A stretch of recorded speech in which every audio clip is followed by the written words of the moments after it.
F5 na notícia. Muito bem, aquele abraço para você que nos acompanha. Estamos chegando com mais um F5 na notícia. E como você já está vendo aí na sua tela, hoje com um convidado especial. Mas primeiramente, os meus cumprimentos a você, Matheus Viana, seja bem-vindo. Olá, Evan, olá todo mundo que nos acompanha aqui nessa conexão entre Francisco Beltrão, Mangueirinha e Xanxerê. Olá, você que acompanha pelo Diário da Informação, você que está com a gente pelo Mangue Mídia, pelo canal Ideal também. É um prazer encontrar tantos amigos mais uma vez, Evan. O Éder deve estar chegando por aqui.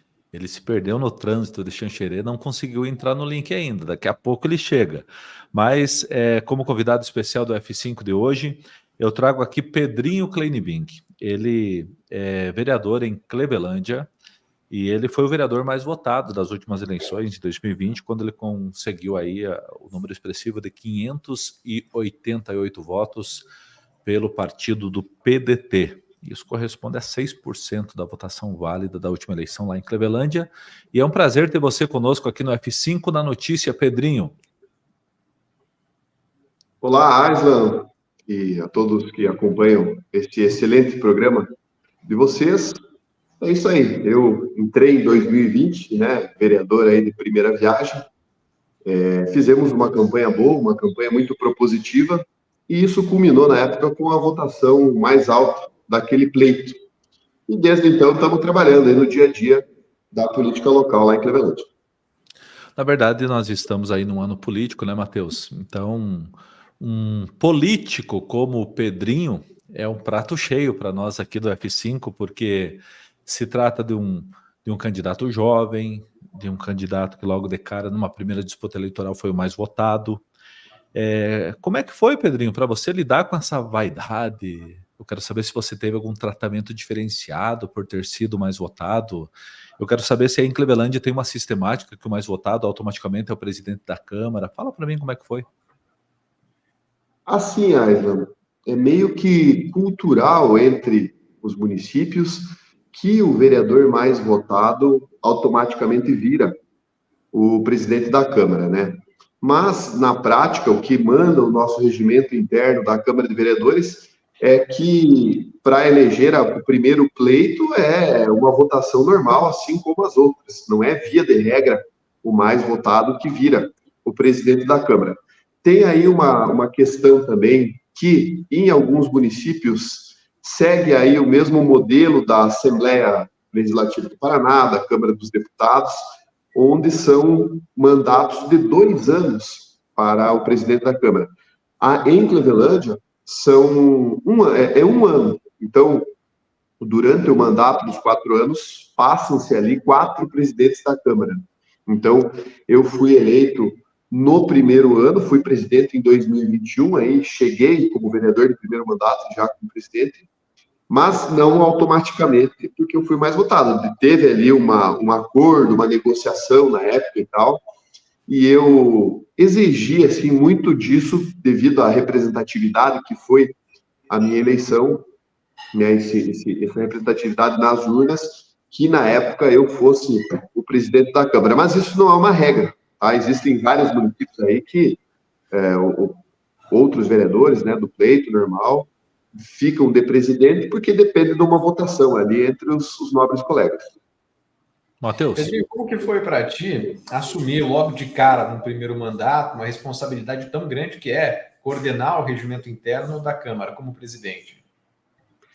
Olha, eu confesso que hoje, já com quase 3 anos e meio de vereador, convivendo nesse dia a dia do legislativo, né, apreciando as mais diversas matérias, me dedicando também, né, que muito da experiência que você adquire, do conhecimento, é se você se dedicar a fundo àquilo. Então, hoje eu vejo que aquele Pedrinho de 2021 que assumiu como presidente ainda era, de certa forma, um pouco cru, né, imaturo, para a responsabilidade do cargo. Mas, claro, sempre com humildade, né, procurando escutar os mais velhos, né, os vereadores reeleitos. Tem um deles que é um grande parceiro meu, que agora é o atual presidente, que é o vereador Tino, vereador já de 4 mandatos, que me passou, na época, também muitas dicas, né, de como proceder, nós temos uma diretora na nossa Câmara também, que é muito antiga, que nos auxilia bastante nessa situação. Então, com muita humildade, né, com muita dedicação, eu fui aprendendo ao longo do dia a dia a dar essa resposta com muita responsabilidade a esses temas importantes que envolvem a Câmara de Vereadores. Como é que está a tua situação hoje aí na Câmara de Vereadores de Clevelândia? Como está a Câmara em si, não só o seu posicionamento? Está mais oposição? Está mais situação? Como que está esse ano, que é um ano político agitado em toda a nossa região, Pedrinho? Nós temos hoje em Clevelândia 4 vereadores na base da prefeita que fazem a situação, e a oposição hoje está com a maioria, com 5 vereadores. Lá aqui em Clevelândia são 9 cadeiras, né? O que acontece? Eu me elegi na situação, né? Fiz campanha para atual prefeita e tudo mais. O vice é do meu partido, nós que indicamos e corremos muito na campanha por causa do nome dele que estava também em jogo. Mas por discordâncias de conduta do mandato, eu acabei ao longo dos anos virando, a partir de 2022, meados de 2022, eu comecei a me posicionar como oposição por não concordar com atitudes que estavam sendo tomadas. E isso foi se agravando mais, agora a gente faz uma oposição crítica, diga-se de passagem, né? Uma oposição que eu avalio como responsável, que a gente preza nas nossas decisões aquilo que é melhor para a cidade, para o município, para o cidadão clevelandense, né? Vamos tomar como exemplo, no final do ano passado, teve uma proposta de lei mandada para o Executivo em que pretendia-se uma autorização legislativa para fazer um empréstimo de um valor muito alto, um montante de dinheiro muito alto, que na época nós avaliamos que era acima da capacidade de endividamento do município. Então, graças a esse grupo coeso que a gente tem, que fala a mesma língua, que preza pela saúde financeira do município, pelo bem-estar, não só desse mandato, mas das futuras legislaturas e os futuros mandatos, as futuras gerações, a gente conseguiu ajustar esse projeto na época através de uma emenda e evitar de que fosse tomado naquele momento uma posição errada, né, equivocada. Então, eu costumo dizer assim, a nossa oposição é muito crítica, muito construtiva. Inclusive, nessa semana eu levei aí dados de porcentagens um comparativo de projetos de lei aprovados e não aprovados. A gente tem um parâmetro aí de 95% acima de projetos que descem do Executivo foram aprovados. Então, assim, não é aquela oposição...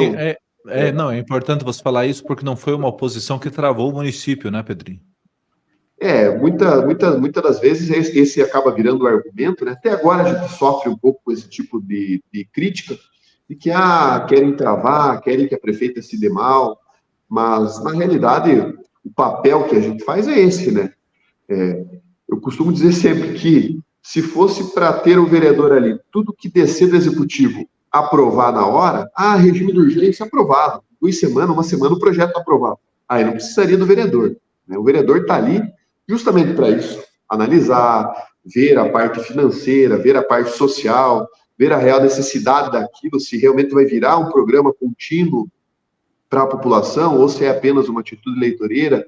Enfim, esse grupo de oposição que a gente formou é nesse sentido de ter essa responsabilidade com o município. Deixa eu dar as boas-vindas aí, Matheus, para o Ederson Moreza, aí do canal Ideal de Xanxerê, Santa Catarina. Meu caro amigo Éder, seja bem-vindo. Você viu que o papo já está rodando aqui. Temos como convidado hoje, Éder, o Pedrinho Kleinbing. Ele foi o vereador mais votado das últimas eleições lá em Clevelândia, quando em 2020 ele conseguiu 588 votos e vai para uma disputa mais uma vez o Pedrinho. Está até cotado como... talvez um pré-candidato, eu vou perguntar isso para ele na sequência, mas boas-vindas para você, Éder.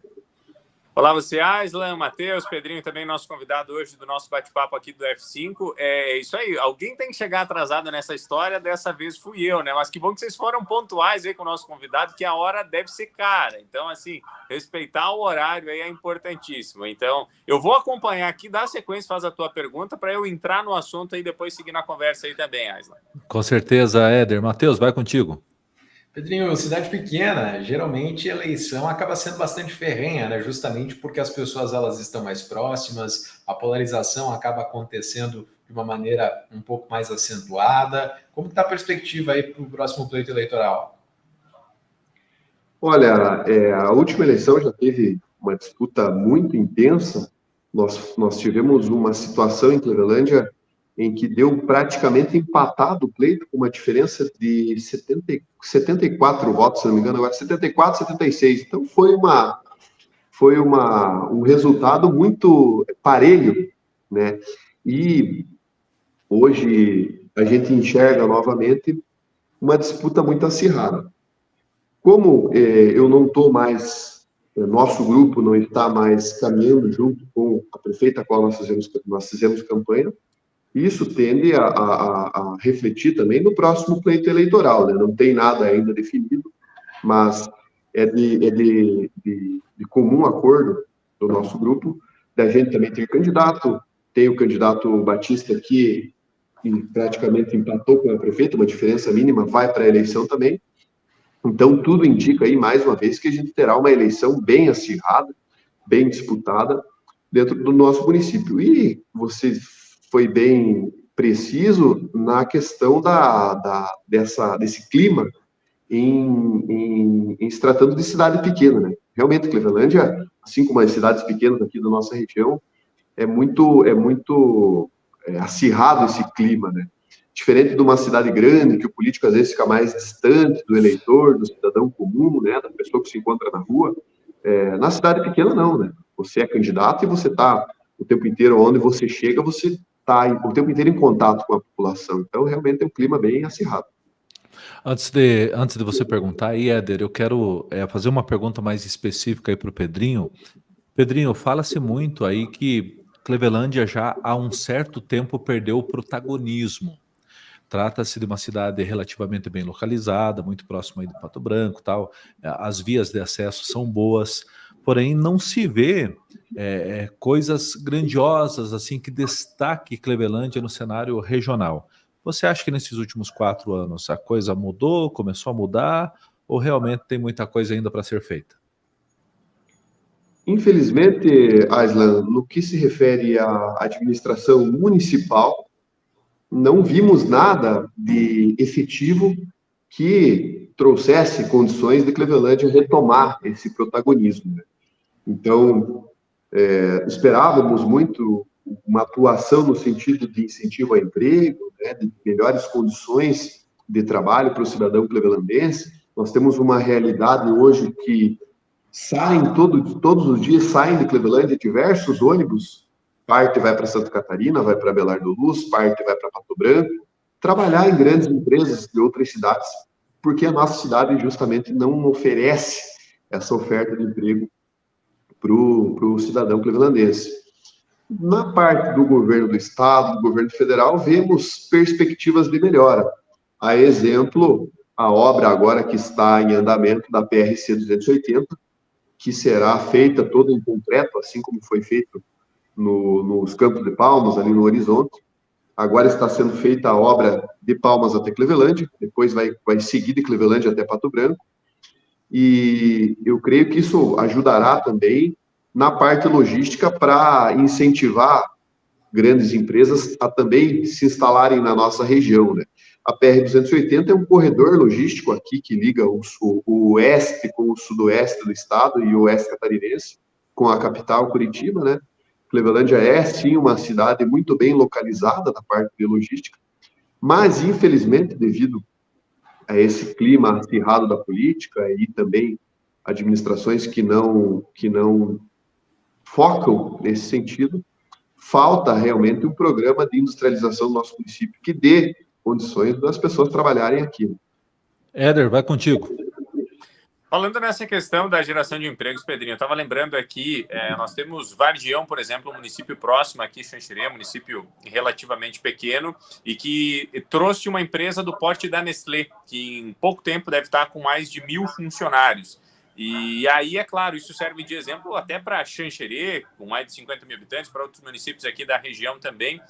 O que fazer, o que será que dá para fazer para realmente trazer empresas? Porque acaba sendo a virada de chave, acaba sendo um momento em que realmente os municípios crescem com empresas de um porte como esse. O que você tem visto nesse sentido? Veja bem, Éder, a gente tem que analisar, no ponto de geração de empregos, a característica de cada região, de cada município. Eu não sei a realidade local desse município, mas para vir uma indústria nesse ramo de alimentos, ou não sei a matéria-prima que se usa, que se usa nesse local, mas às vezes envolve, por exemplo, um laticínio, né, Nestlé, alguma coisa láctea, precisa-se muito de criadores de leite, produtores de leite, né, pequenos produtores, vai da característica daquela região, né? E Clevelândia, assim como Palmas, são cidades antigas, né? São as mães do Sudoeste. Clevelândia tem 132 anos e a característica da nossa agricultura, a nossa característica local, são de grandes propriedades, grandes produtores de soja, de milho. Então, fica realmente difícil você trazer um frigorífico, por exemplo, que trabalha com aves, com frango, se você não tem produtores dentro do nosso município para fornecer esse produto para a indústria, né? Vamos trazer um laticínio, a exemplo da Piracanjuba, que está se instalando em São Jorge do Oeste. Também é uma bacia leiteira muito grande. Então, eu acho que é muito difícil você fugir das características da cidade, né? Clevelândia é uma cidade que tem uma tradição na indústria madeireira, e eu não vejo também problema algum em investir-se nisso e fazer que isso vire um polo também regional, até nacional, Clevelândia, Palmas, desse ramo de indústria madeireira, mas, obviamente, pensando em grandes empresas, em grandes produções que fomente essa geração de empregos, né?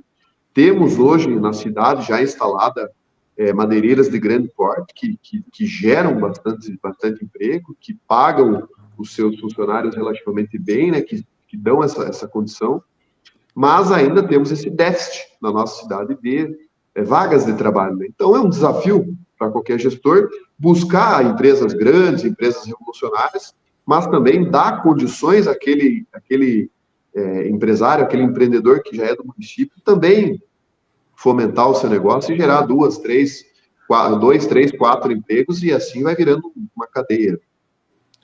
Sem contar um detalhezinho do imposto. Acho que nós aqui no Paraná pagamos um imposto um pouco maior do que Santa Catarina, tem essa impressão, né? Avaliando aí pelos carros, deve ser para as empresas uma carga tributária talvez um pouco mais atrativa no relativo a Santa Catarina. Mas, Matheus e Éder, o nosso tempo passa voando, né? Passa voando. Então, eu quero que a gente dê já os comentários finais aí junto ao Pedrinho. E agora em perguntas um pouco mais rápidas e respostas também, para a gente aproveitar esse último tempo aí, Pedrinho. Como é que tá? Vai de novo para vereador? Tá querendo ser pré-candidato a prefeito? Potencial você tem, pois foi o mais votado nas últimas eleições. O que você visualiza na disputa desse ano aí, Pedrinho? A situação no momento é a seguinte, Aislan. Nós temos os 2 candidatos que eu comentei anteriormente, e cobra-se muito, né, desse grupo nosso que representa a esquerda do município de Clevelândia, que tenha um candidato na majoritária. Seria naturalmente o nosso atual vice-prefeito, porém ele é meio que decisão comum de que ele não estará mais na disputa nesse ano, e o meu nome começou a ser muito cotado aí nas rodas de conversa, né, nos debates políticos pela cidade, como um possível candidato a prefeito. E nós temos já acesso a pesquisas que foram feitas e tal, envolvendo os possíveis nomes, e o meu nome aparece também muito bem cotado. Então, é cedo ainda para lançar já candidatura, nem pode, né? A pré-campanha começa só no mês de maio, então Tem gente que já se lança como pré-candidato desde o começo do ano, mas eu ainda não lancei nada oficialmente, mas sim, o meu nome está cotado, está muito bem nas pesquisas e com certeza estaremos no jogo para uma cadeira no Executivo. Ainda não definimos questão do grupo, né, de composição, se vamos se unir com outro grupo, formar uma aliança ainda maior. Perdemos a conexão com o Pedrinho, deixa eu ver, acho que está voltando lá. Mas enfim, a resposta, Pedrinho, volta a nos ouvir aí? Entendemos perfeitamente sua resposta aí. Éder e Matheus, vamos para os comentários finais aí com o Pedrinho. Bom, já me encaminhando para minha despedida então, né, agradecendo a participação de todo mundo e mais uma vez estar com vocês. Mas Pedrinho, qual foi o maior aprendizado que você teve nesses 4 anos como vereador? Que a política é feita principalmente com diálogo, com transparência. Grande parte das decisões políticas que você toma e acabam sendo positivas ouvindo as pessoas, não só quem é do teu lado, às vezes quem é do lado contrário também, para chegar numa situação que você transforme aquilo num programa de governo, numa ação concreta, num mandato, de forma democrática. A gente sofreu muito com isso nos últimos anos, de uma gestão muito fechada, sem transparência, sem diálogo, sem abrir as portas do Executivo para a população. Então, eu acho que isso é fundamental para quem está na política. Tem que saber ouvir as pessoas e delegar a função para que o mandato seja resolvido tudo em conjunto. Éder, vai lá. Pedrinho, para a gente fechar aqui na minha questão final aqui, seria no sentido de polarização. A gente vem de eleições bastante polarizadas. Como é que você está visualizando essa próxima aí? Não sei se vocês já falaram sobre isso anteriormente, mas, enfim, você acredita que vai ter essa intensidade de polarização, sim ou não? Dependendo do município, sim. Eu acredito que nos pequenos municípios a polarização ela acaba mais prejudicando do que ajudando. Porque você não consegue concentrar a esquerda e a direita numa cidade pequena. Vai ter que haver uma união de esforços para que um grupo coeso, grande, unido, pense em prol do município. Né? Você pode ter um prefeito de direita a partir do ano que vem, que dialogue, como eu falei agora há pouco, com o governo federal, que é de esquerda, e a cidade se desenvolva. Então, levar esse debate acirrado de direita e esquerda para os municípios pequenos, quem perde a cidade é o cidadão. Ninguém ganha. Pedrinho, eu fico muito feliz de ver a maturidade tua já, né, nessa primeira gestão enquanto vereador, não à toa tá bem cotado aí, para ser um pré-candidato em breve, talvez. É tudo que se falou aqui, obviamente, como pré-possível candidato, né, não existe nenhum tipo de propaganda aqui nesta entrevista, um bate-papo realmente sobre política. E eu quero te agradecer a disponibilidade de ter atendido o nosso time aí. Muito bacana esse bate-papo contigo. Ficaríamos horas aqui se a gente quisesse puxar assuntos, né? Mas o nosso tempo realmente é limitado e eu te agradeço, Pedrinho. Muito obrigado, Aslan. Obrigado pela oportunidade. Eu também gosto desse tipo de participação do programa e fico à disposição também quando quiserem aí bater um papo, só me chamar que eu estou à disposição. Muito obrigado. Matheus e Éder, um grande abraço. Um abraço, até a próxima. Obrigado, pessoal, mais uma vez pela companhia. Nos vemos na próxima semana. Valeu, gente. Tchau, tchau. Até mais. F5 na notícia.